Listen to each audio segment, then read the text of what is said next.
we start to believe. Listen to your heart.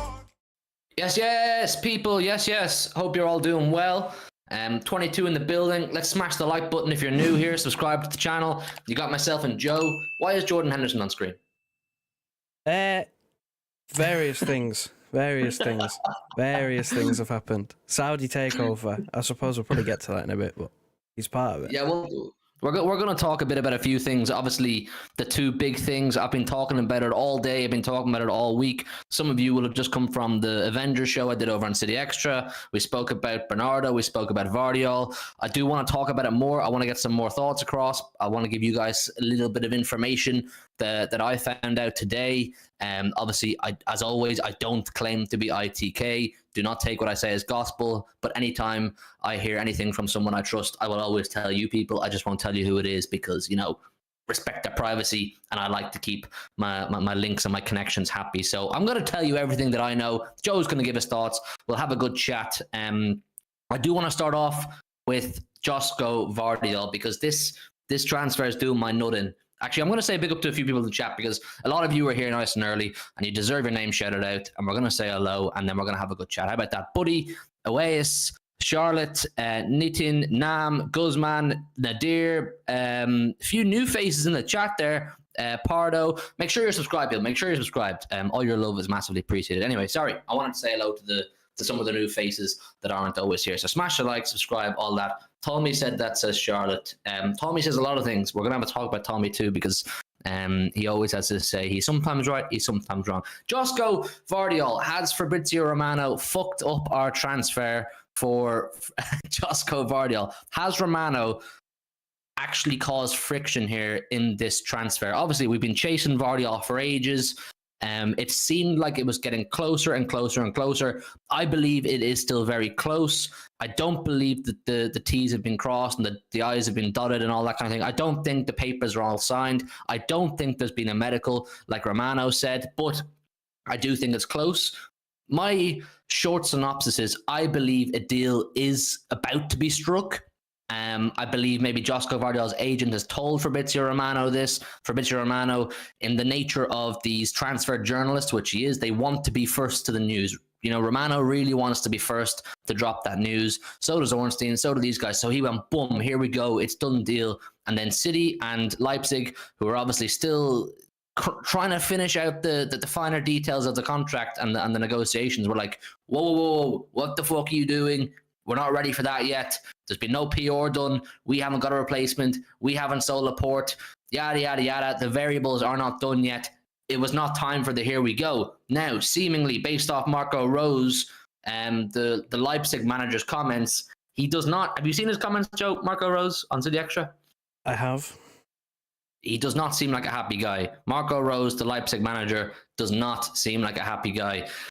He's actually hinting towards the possibility of Josko Gvardiol staying another year at Leipzig. Now, I will say, if we do not get Josko Gvardiol, I know that's in the nature of Man City, that we're happy to walk away from deals, but I'll be a little bit pissed off. I'll be a little bit pissed off that we've pursued with this guy for so long. We knew what it was going to cost the whole time. We know Leipzig want to make him the most expensive defender in history. For us to end up not getting him, I would be a bit like, where the fuck's this gone wrong? Is Romano at fault? Are City at fault? Is Cheeky at fault? Am I at fault? How has this gone wrong? So I want to know. Listen, 50 people in the building already. Please smash the like button and get your thoughts in on Gvardiol. We are going to talk about Bernardo too. But Joe, it's a crazy, crazy transfer saga. I've seen some people comparing it on Twitter to the Koulibaly saga. You remember that one? That was a nasty, nasty saga. Ended ugly. City walked away. We never got Koulibaly. That's where we know, that Fred, Maguire, these kind of transfers, Sanchez, City are happy to walk away even after pushing for players for a long time. Where do you stand with this, man? It's crazy. I'm in the same boat as you. I think it will end up getting done eventually. But if for whatever reason it doesn't get done, I'm gonna be fuming because we're losing players. We're supposed to be losing essentially what is the spine of our team over the last 3 years. Gundogan's gone, Mahrez is going, Walker seems like he's off as well. that is a big chunk of not only the leadership group, but players have been here for a few years. And we've been sat here just kind of going, well, we're waiting for Gvardiol to get done. And once that's done, we might, move on to other transfer targets. If we don't get him done, then we've just wasted a whole lot of time for nothing. The squad is already in Japan. We're already there for pre-season. They're already there waiting to play on, I think we play on Sunday morning, UK time. So I don't know what the hold-up is. I mean, I don't know who's up. Maybe you and your tin hat are at fault. I don't know. Maybe we should start some more conspiracy theories with your tin hat on. I don't know. Last night when the Here We Go came out, I think everybody kind of, because the City side of the journalism, they started coming out and saying, I think it was Mike Minay said, to my understanding, there's nothing been agreed yet. And I think we all collectively thought that was just City being City and just flat out denying that anything had been done and denying any of the rumours, because they usually do that. They're usually quite secretive about transfers. But then Romano comes out with the bombshell saying there's nothing happened, no medicals after the recent leak, and it's all a bit. I don't think I've ever seen anything like it, to be honest. It's a first for me. I've never seen a Here We Go and then Romano tweet the next day saying, yeah, about that Here We Go. Yeah, it's not even like none of that actually happened. Like, that is wild. And maybe it is Romano just jumping the gun, because Ornstein's been very on it this transfer window. He's got a lot of stuff. I've seen a lot of stuff from him first that's come from Ornstein, and I think Romano's reputation has always been number one. He has always been the guy for transfers. He's always been the number one transfer guru, and he knows that is his reputation.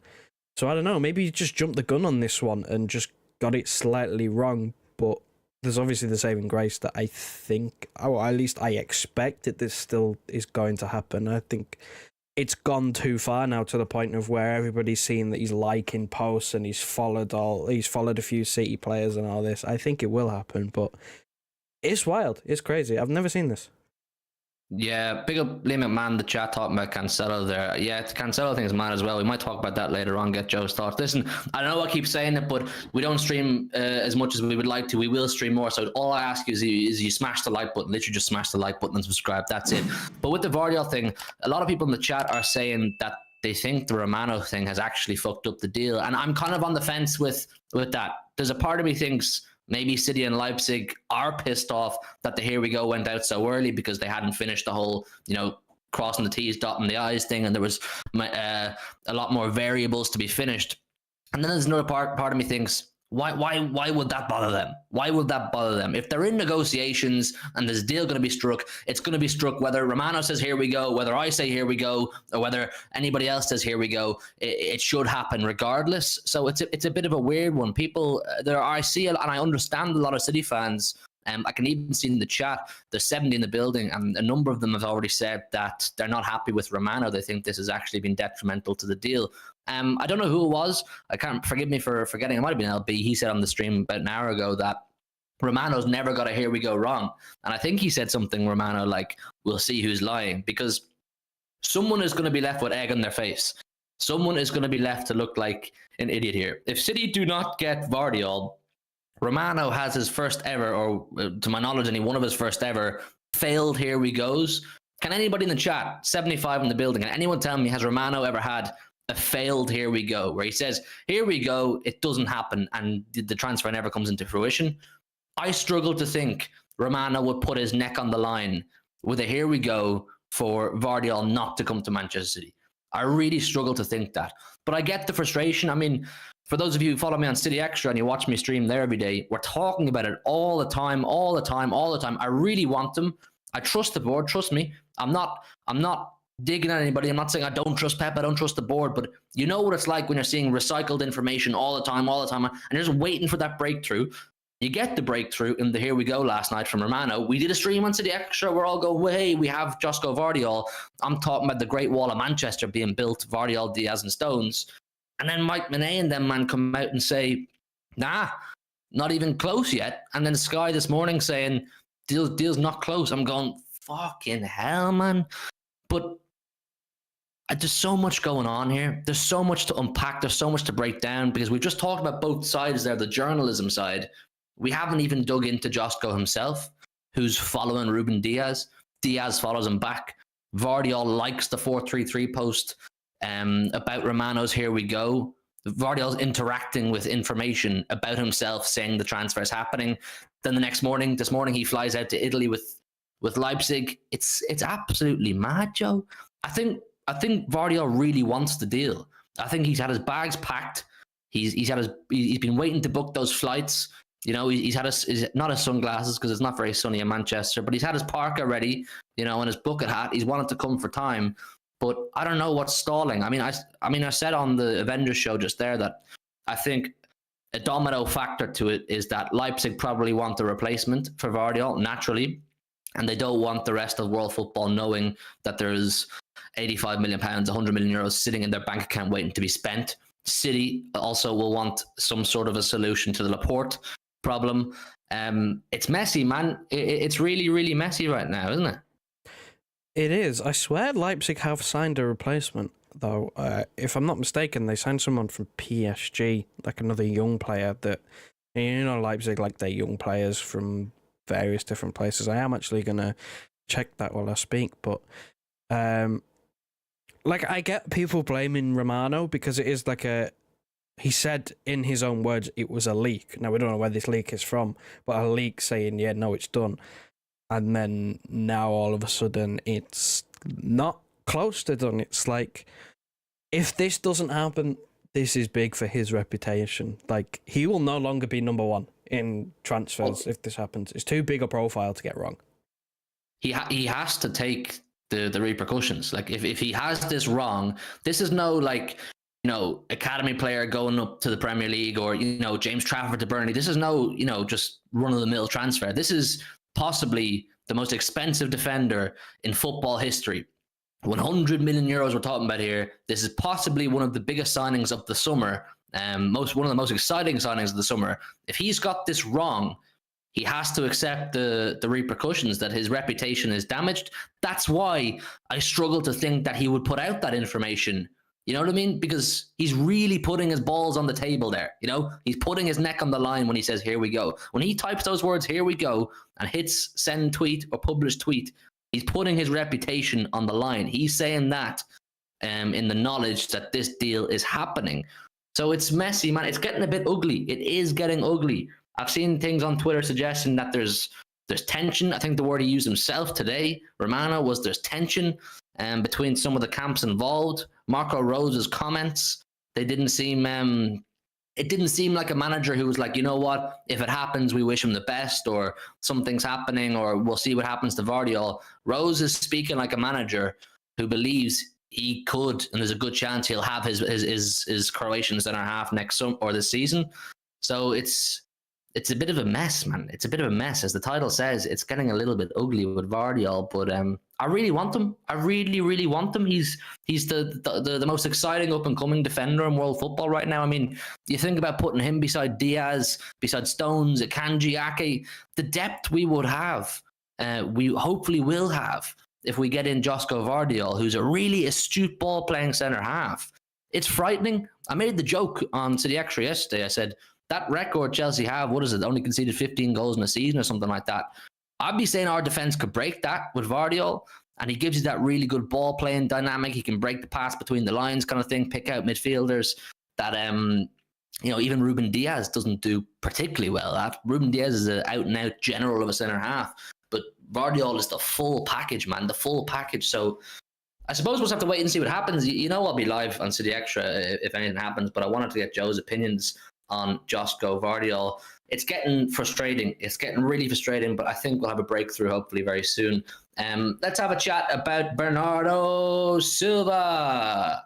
Bernardo Silva, another one that has had a never-ending saga of he's leaving, he's staying, he's leaving, he's staying, he's leaving, he's staying. 3 summers now we're saying Bernardo Silva is going to go off, but no one has come in with a sufficient price to buy Bernardo Silva.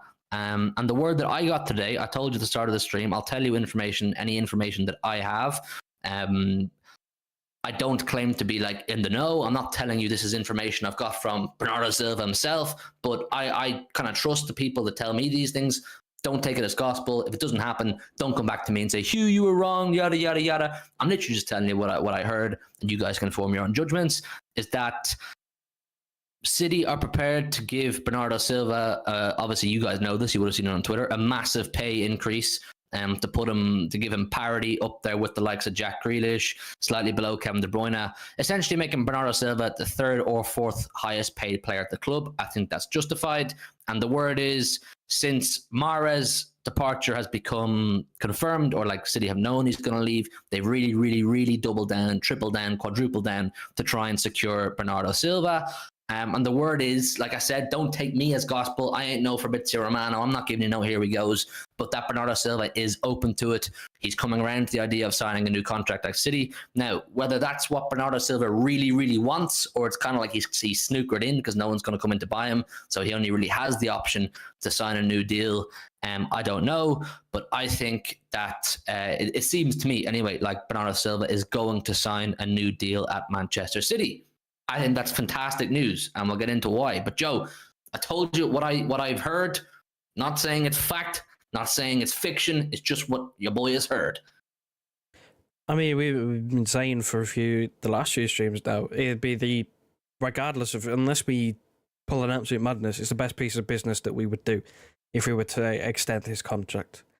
Like, it's the best thing that we could do, because there's the closest player that I can name in terms of what Bernardo Silva does on a football pitch is Valverde at Real Madrid, and he comes at a price, even though, of course, there's rumours of him being on the, for sale for Real Madrid's Mbappe war chest.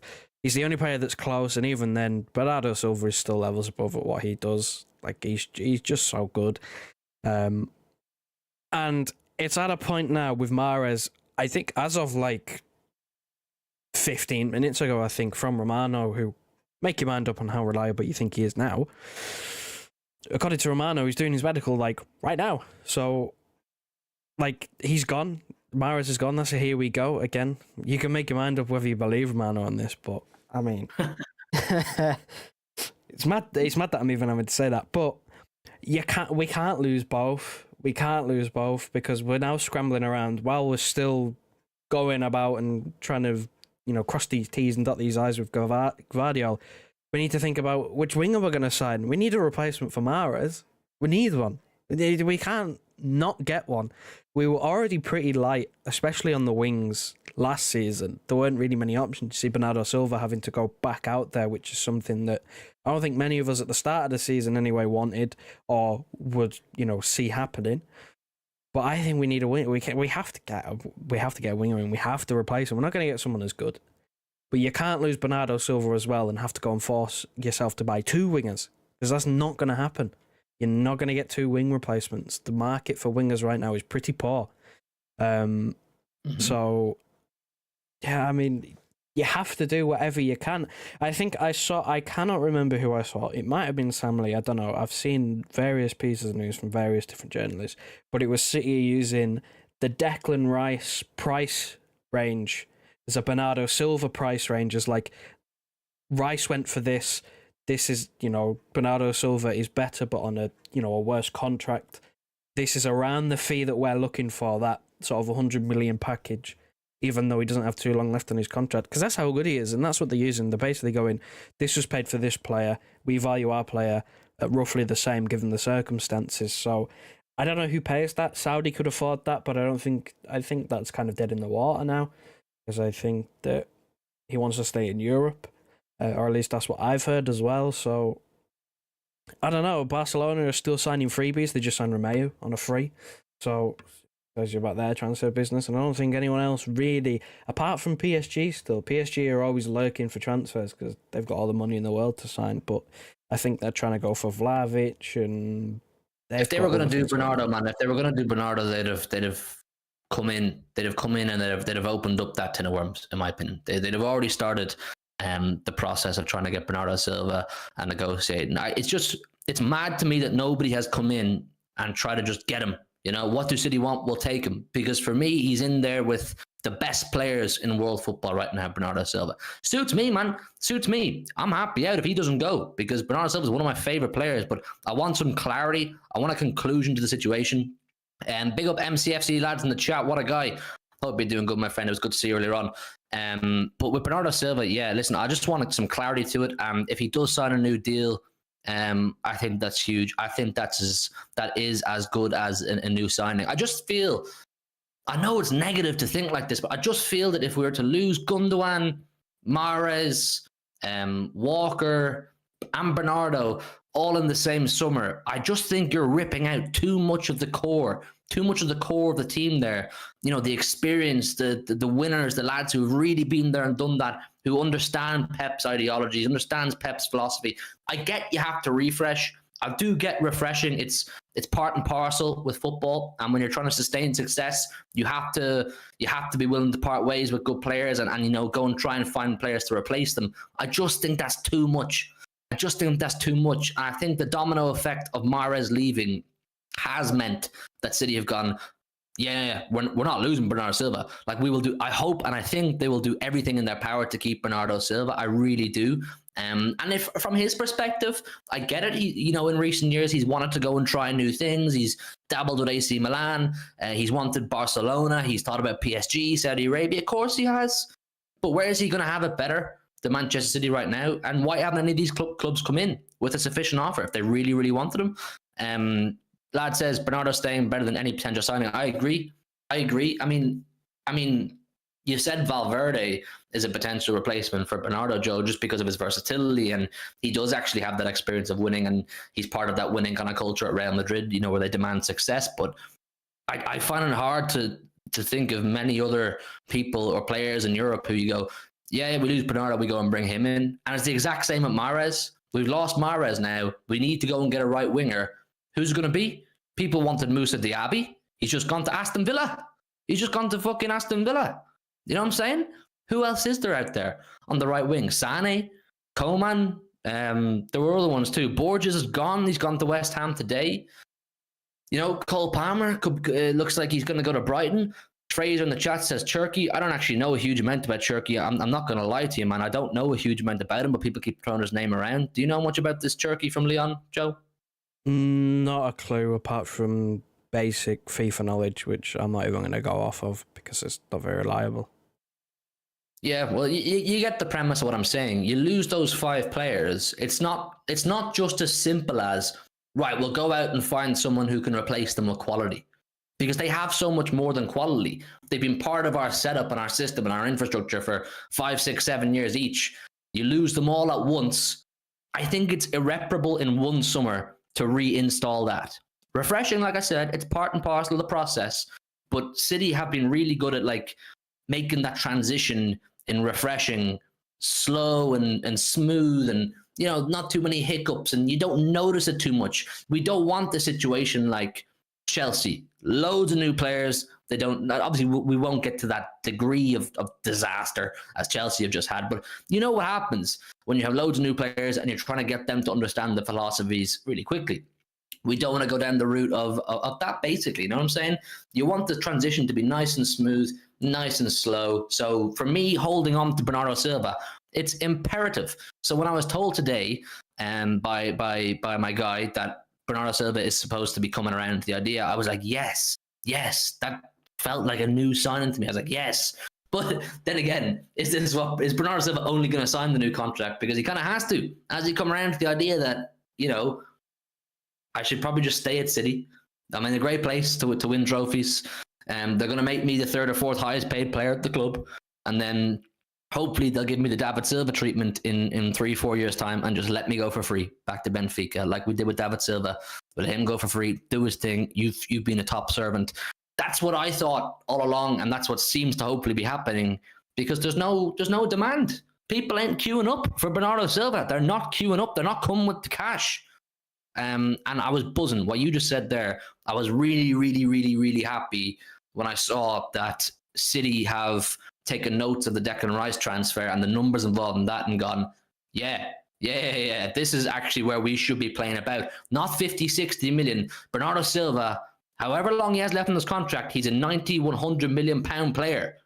Do you know what I'm saying? We've gone over how irreplaceable he is. We've gone over how unique he is. We've gone over how much he's won, how much experience he has. You want Bernardo Silva, you pay top dollar. We always talk about it's what City value the player as. So I'm glad that he's gone up in City's valuations and estimations, Joe. I mean, you hit the nail on the head before with the whole transition period. We saw, even though we scored an unbelievable amount of goals, we saw that it wasn't quite right at the start of the last season with Haaland. We were still trying to, players are still trying to figure out how he plays, which runs he makes. And it took us a while to figure that out and to how to get him involved, because although he still scored loads of goals, you saw it was all over Sky Sports. The amount of touches he was getting like 10 touches a game, and that was the big highlight. That he was scoring loads of goals, yes, but he was barely getting a kick of the ball all game because we was still trying to figure each other out and figure out how to get the best out of him. So to lose Gundogan, to lose Walker, Mahrez, if we were to lose Bernardo Silva on top of that, it's too big a hole to fill. We know the reputation that we have under Pep of players coming in and struggling in their first season. That has happened to the majority of signings, like big signings that you've expected big from. It happened to Grealish. It's happened to Phillips. Hopefully he can kick on. We'll wait and see on that one. It happened to Mahrez as well. Mahrez has just gone. His first season wasn't great. It took him a year to get involved. So we can't afford to replace half a squad of players that were already sitting there and going, well, it's going to take those 5 players a year to integrate with the squad, so that's half a squad down already. We just can't afford to do that. I think it's too big a hole to replace, so you kind of have to minimalise what you lose. And I mean, because it's already bad enough. Gundogan captain out the door, De Bruyne vice captain. He's going to be missing for the first part of the season, or we think he's going to be missing for the first part of the season. People forget that, Joe. People are forgetting that De Bruyne is out for the first part of the season. I've seen people talking about, but we can slot this player in there, that player in there, De Bruyne with Kovacic. De Bruyne is injured. De Bruyne is injured, and it's been confirmed he's going to miss the first part of the season. So if De Bruyne is not available, all we have is Kovacic and Phil Foden, who has minimal midfield experience. So Bernardo has to stay. He has to stay. We need Bernardo Silva, who has bucket loads of midfield experience and bucket loads of winning experience with his winning experience as well. He has to stay. He has to stay. Sorry to cut you off, but listen, 90 in the building, 90. This is the most we've had in a long time. Please, if you would, just do me a favor and hit that quick like button. It really, really does help us. And subscribe if you're new around here. Honestly, thank you all for coming in. Joe, I'm sorry for cutting you off there, but people forget that, man. Kevin De Bruyne, and he's also older. He's not going to play every game next season, is he? No, he's in his 30s. He's just off of snapping his hamstring. He's not going to play every single week. We're at the stage now where you need to manage Kevin De Bruyne. That is the stage of his career where he's at, where you can't play him every single week. You're going to have to sacrifice a few games here and there. Just because of his age, you want to keep him around, keep him fresh for as long as possible, because it is going to be like, there's the reoccurring theme, isn't there? There's a reoccurring joke that I love to rip him to shreds. I love to tear him a new one. But at the same time, I do realise, I am not that stupid. I do realise that it is an impossible task to replace him.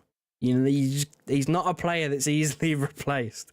Not that sort of player. So you need to try and keep him around for as long as possible. Maximise the Haaland partnership that we saw last season, because that is something that everybody was really excited for. Try and get the most out of that while you still can. So yeah, we really need to keep Bernardo Silva, because I mean we just talked about the wing situation where it's like Mahrez is gone, Bernardo Silva's really the only person who could fill there. Foden could do that as well, and then you move into midfield. Gundogan's gone, you got Kovacic in there, and then you got De Bruyne who's injured. You've got Alvarez who can cover there, but not great. You've got Bernardo, but he's first choice on the wing at the moment, and you got Foden who has. I want to see him there. I want to see Phil Foden in midfield. That is the dream for me next season, is for him to start to integrate into that Kevin De Bruyne role. He's a different sort of player, but him to sort of get familiar with that role, because that could be a replacement later down the years. But he's never played there. He's never been given the opportunity to play there. So to start next season by throwing Phil Foden into the midfield, which is completely different from playing out wide, which is what he's done, so far in his career, is nonsense, because if he struggles and he picks up, he gets into poor form, that can affect his confidence. He then has a slightly underwhelming season. And I mean, he already had quite an underwhelming season last season because he barely played. Of course, he had the surgery where he had to get his appendix removed. That was just unfortunate timing. But like next season is like, you're thinking bounce back season, but you don't want to ruin that by making him do something that he's uncomfortable with and forcing him into a situation that he's not fully comfortable with. So I think that you have to keep Bernardo Silva just because of his versatility, but you still have to go and sign someone, because I'm not worried. I'm far from worried. The preseason hasn't started yet for us. I'm not worried at all. I'm still quite calm about the situation because there's more than enough time for us to go out and sign somebody. Like, I'm not bothered about that. But I am starting to get a little bit concerned because there's no outlier for like a forward option or an attacking creative option. There's no real outlier there that I've seen in terms of a solid link that I think that, we are going to go probably sign this player. I haven't seen one. And then you go back to Gvardiol and that is just a mess that needs sorting quickly. So I think if you just sort Bernardo Silva, again, like you said, clarity. You sort Bernardo Silva out. That's the first piece of business you do. That sets your plans out, basically, because you have to keep him. Have to, absolutely have to, by hook or by crook, keep Bernardo Silva, because as Dagmay says in the chat here, way too much turnover. And I keep saying it, man, refreshing, get it, understand it totally, but too much turnover can be detrimental. Obviously, we want to avoid a season like we had the year Liverpool won the Premier League. Remember the COVID season, the 2020 season, way too much turnover, lacking in depth. So we weren't able to play the way that Pep really wanted to. So it all fell to shit for that season, didn't it? It all fell to shit, really. So too much turnover can be a problem. Charlotte says it's interesting that KDB traveled, though. Yeah, I mean, KDB he'll stick around with the team. I'm pretty sure he's going to be the new captain, the new club captain. The word is De Bruyne. I think he deserves it, to be fair to him. He's going to be the new club captain, so they'll want him there anyway. He'll also continue with his recovery process, whether I wouldn't say he's in full training with the team at all, but for these hamstring injuries, there's exercises he'll be able to do. He'll spend time with the physios, but having him in and around the team and involved in the general setup, it's very important. And of course, with all these preseason tours, they are very commercial. They will want Kevin De Bruyne there to wave at people and sign shirts and take photos and that kind of thing. And that's all nice. I get that. So I would imagine there's a number of reasons and purposes for Kevin De Bruyne to be in Japan right now. Some people talking about Cancelo as well. We'll talk a bit about Cancelo in a sec. Once again, just smash the like button, people, if you would. It massively helps. Andrew, without KDB, we lack a bit of magic and creativity. Well, Joe kind of touched on that a bit there. There is no replacement for Kevin De Bruyne. There won't be a replacement for Kevin De Bruyne ever. I think Kevin De Bruyne, he's a 1 in a million player. Pet Joe's fuming. KDB is the new captain. Are you fuming with De Bruyne being the new captain? No, although I am a bit concerned because we've got a thing at the moment for letting our captains leave. Yes. Could this be De Bruyne's last season? Jesus Christ. If he's the captain, could it be his last season? But I think the captain title at Man City, it doesn't hold maybe as much weight as it would at other clubs. We don't put our captains on a massive pedestal like we did say with Vincent Kompany, where he was the figurehead, the spearhead of the dressing room. We don't really do that as much anymore. They'll wear the captain's armband, but they're one of usually many leaders in the dressing room. What was I going to say there? It was about Cancelo. Oh, sorry. Joe touched about, losing De Bruyne. There's no obvious replacement for Kevin De Bruyne. There won't be an obvious replacement for Kevin De Bruyne, but in my opinion, it will be to some degree Phil Foden. Now, Phil Foden will need to get midfield experience in order to fill those boots at some point. And I do want to see him transition and get increasingly more game time in the middle of the pitch. But that doesn't mean, if we were to lose, God willing, it doesn't happen, Bernardo Silva, that doesn't mean go, right, Phil Foden, you're a midfielder now, you're in the deep end. Go play midfield 2-3 times a week. All 6 of the competitions we're in, you are now the midfielder. No, that's not how it should be. He got a little bit of game time midfield last season, really, really small. Phase him in slowly this season. He's still a young player, even though he's been around for so long. Phase him in slowly. So in 2, 3, 4 years' time, however long it takes, he's ready. And he's built up that wealth of experience. You top of the league says you got Kovacic too, but similar to De Bruyne, there's no guarantee with Kovacic's fitness. I like Kovacic. I think he's a downgrade in Gundogan. I think most of you will agree with me on that. But there's no guarantee in his fitness either. We just have to hope and pray. So this all roots back to why we must keep Bernardo Silva. Experience. He's a midfielder, winner, quality, the whole lot. I don't have to say it much more. But listen, like to summarize, I suppose Gvardiol, we don't really know. But we both. You think it's going to happen, Joe? Yeah. Yeah. Bernardo Silva, I think he's going to sign a new contract. You? Yeah, I think he will. There you go. Chat. Bernardo Silva sign a new contract? Yes, no. Let me know. Let's take it back a sec. Let's take it back a sec because it's all getting very intense there for me. Bernardo and Gvardiol. Cancelo. He's travelled to Asia with the lads.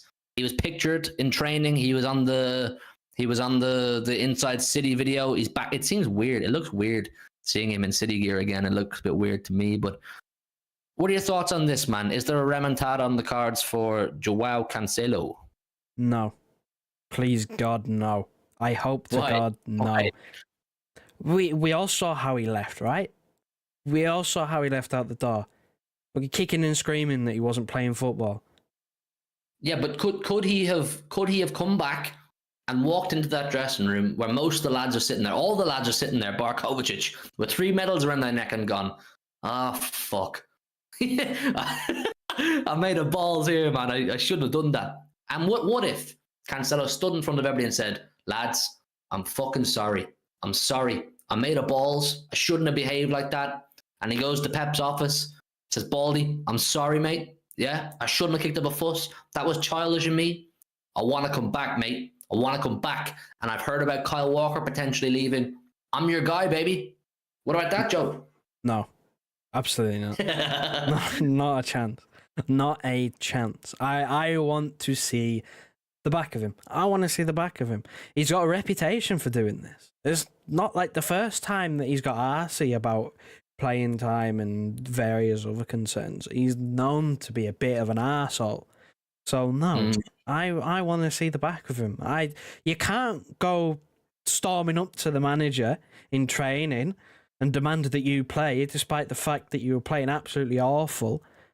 Go out on loan at your request to get more minutes after you've fallen out with everybody, and then go, oh no, sorry boss, you want a treble. Oh no, sorry. And it doesn't work like that.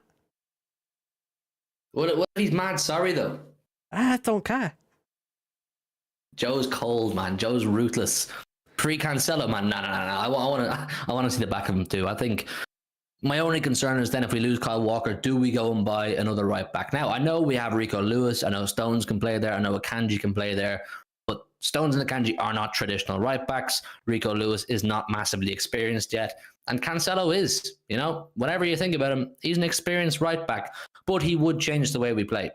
Because quite clearly Pep is going down the route of, if he has everybody available, he would prefer 4 centre-halves. He would prefer 4 centre-halves, a centre-half at right back, a centre-half at left back, if he could have his own way. So it is what it is, man. Cancelo, chat, would you like him to stay? Give me a yes or a no. If you would like Cancelo to stay, say yes. If you would like him to fuck right off, say no. I better see a load of no's in that chat. I swear to God, I don't know why anybody would want him. I also see let me find which one it was. It was Lino says without him. Yeah. Lino says without him, our option is Rico Lewis. Love him, but yeah, I think it's too much for Rico Lewis just yet. I think it's too much. Go on. I saw a thing from Andrew saying Bernardo's form was noticeably better when Cancelo left. Grealish's form was noticeably better when Cancelo left. Cancelo left in January and Grealish went through the roof. The club's form, we know for a fact. I remember streaming and doing videos with you before Christmas. Grealish and Cancelo, when Cancelo was playing left back, they did not work. They were cutting off each other's spaces. Cancelo was up Grealish's you-know-what all the time, man. He was cutting off all those angles and areas that Grealish likes to run into. So we know that doesn't work. So if he's going to have to play for us, it's going to have to be on the right-hand side. Most people saying no. Most people saying no in the chat. Does that give you some comfort, Joe? It does, yeah, because I'm very surprised at people who would say yes after the stuff he's pulled. And purely based on, take the attitude thing away from it, how good we were when he actually left. Like, how good was Nathan Ake? How good were we as a team when we switched it up when he left? He just doesn't fit anymore. Regardless of attitude or not, he just doesn't fit in the way that we play anymore.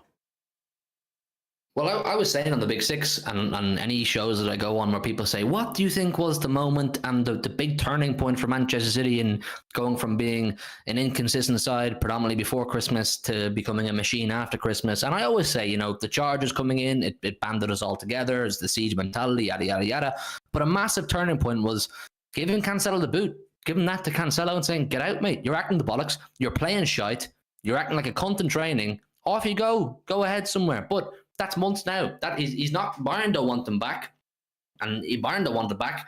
So where's he going to go? Do Saudi want him? I don't know. Does any other club want him? I saw the Saudi stuff. He was offered to Saudi Arabia, and they rejected the chance to sign him. Even they didn't want him. So you make your bed, you lie in it, mate. Do you know what I mean? If you get a name around Europe for being a knobhead, you're not going to be as attractive to sign. People aren't going to be queuing up. People aren't going to be desperate to sign you if the word around Europe is that you're a prick.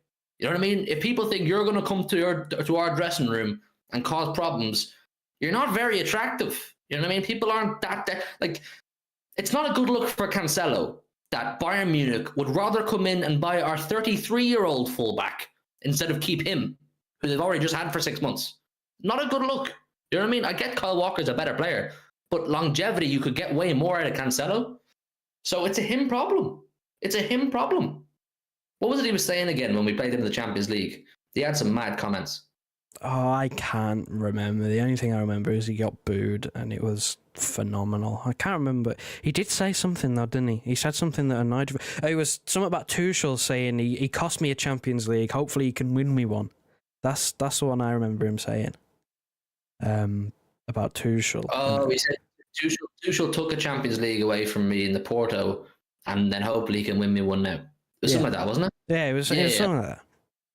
Bob in the chat says 4 Saudi clubs have rejected him already. Clearly, Cancelo, if he's offered himself out to the Saudis, he's twerking for the Saudis. Clearly, he's realised no one in Europe really is queuing up for him or wants him that badly, and said, "Fuck it, everyone's getting cash out in Saudi.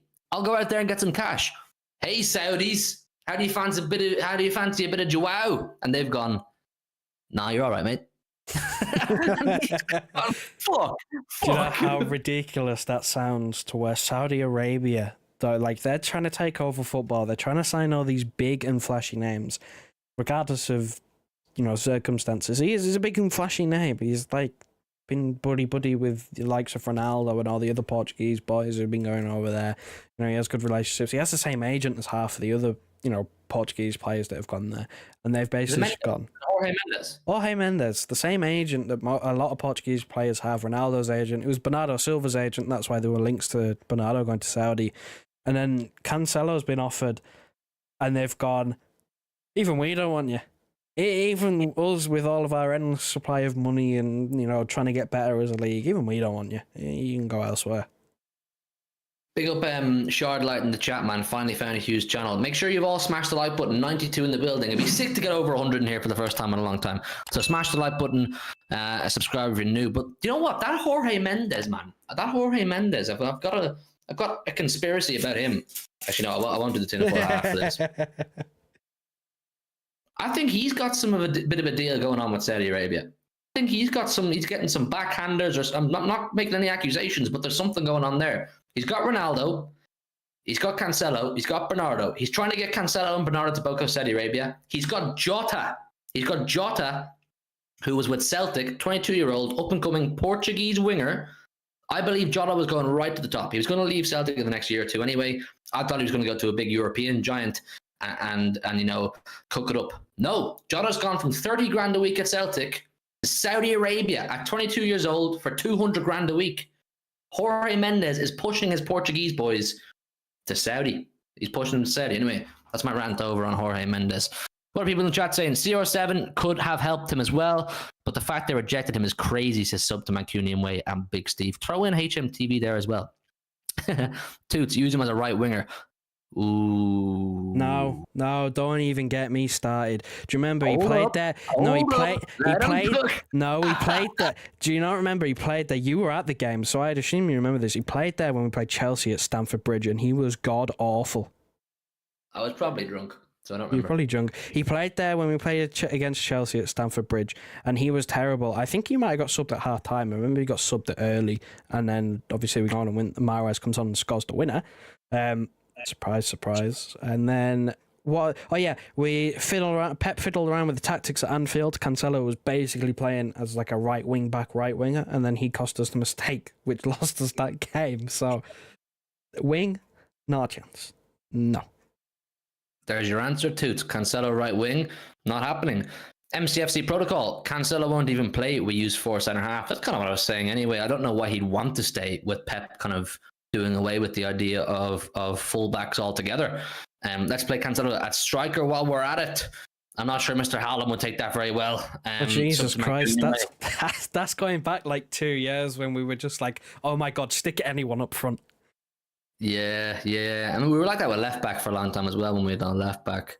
My partner, Portuguese, we watch a lot of Portuguese league and Portugal games. Big up Portugal, man. Big up Portugal. Have you ever been to Portugal? I don't think so. But listen, I think we're going to wrap it up there anyway. There's still like 90 people in the building. So like I keep saying, just smash the like button.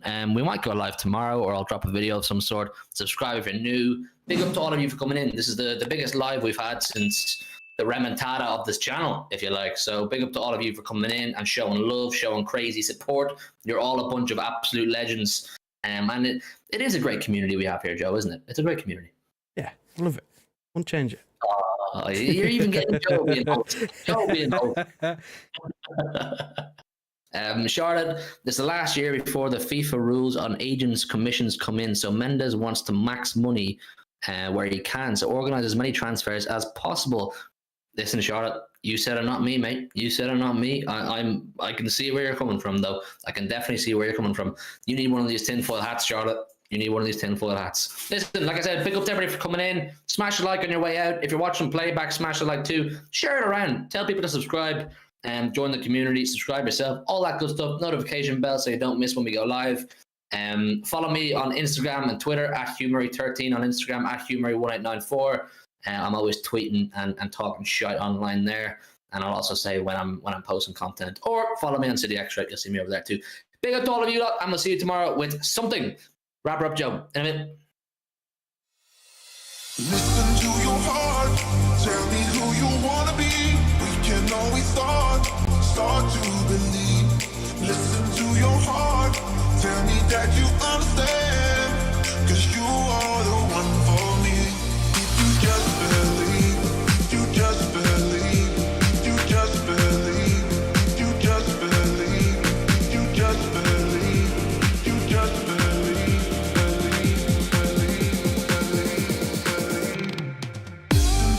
Heart, heart, heart, heart, heart.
Listen to your heart. Tell me who you wanna be. We can always start to believe. Listen to your heart. Tell me that you